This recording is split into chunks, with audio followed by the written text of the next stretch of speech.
আমাদের তো বেশ কয়েকটা রাউন্ড অতিক্রম করতে হয় রুনা ম্যামের পর্যন্ত যাওয়ার জন্য আসলে। তো 4-5টা রাউন্ড যাওয়ার পর যেদিন রুনা ম্যামের গ্র্যান্ড এন্ট্রি হলো আমাদের সেরা কণ্ঠে, আমি জানি না বাকিদের কী অবস্থা হয়েছিল, মানে ওনাকে দেখে আমার পছন্দ দাঁড়িয়ে গিয়েছিলো সত্যি কথা, যে এই মানুষটাকে সামনে থেকে দেখবো কখনো কল্পনা করতে পারিনি। তারপরে এই সেরা কণ্ঠের পুরোটা জার্নি জুড়ে প্রত্যেকটা রাউন্ড ওনাকে দেখা সামনে থেকে আস্তে আস্তে সেই জড়তাটা কাটলো। ওনার সাথে ছবি তুলতে যাওয়া, একদিন উনি ওনার হাত ধরে ছবি তোলারও সৌভাগ্য হয়েছে। হ্যাঁ, ওনার পাশে দাঁড়িয়ে ছবি তুলছিলাম, তো উনি আমার হাতটা ধরলো, হ্যাঁ তোলো উনি।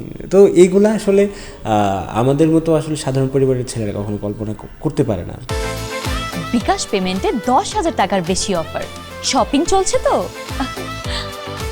আমরা গান শিখি, স্বপ্ন থাকে আমাদের যে হ্যাঁ হয়তো বা কোনো একদিন এই মানুষগুলার সান্নিধ্য পাবো।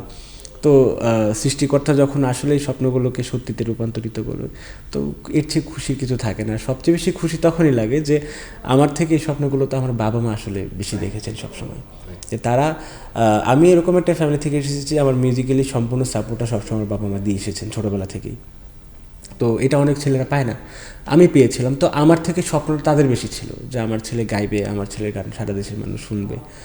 তো এইটাতে আমি বেশি খুশি যে আমার বাবা মাকে খুশি করতে পেরেছি কোনো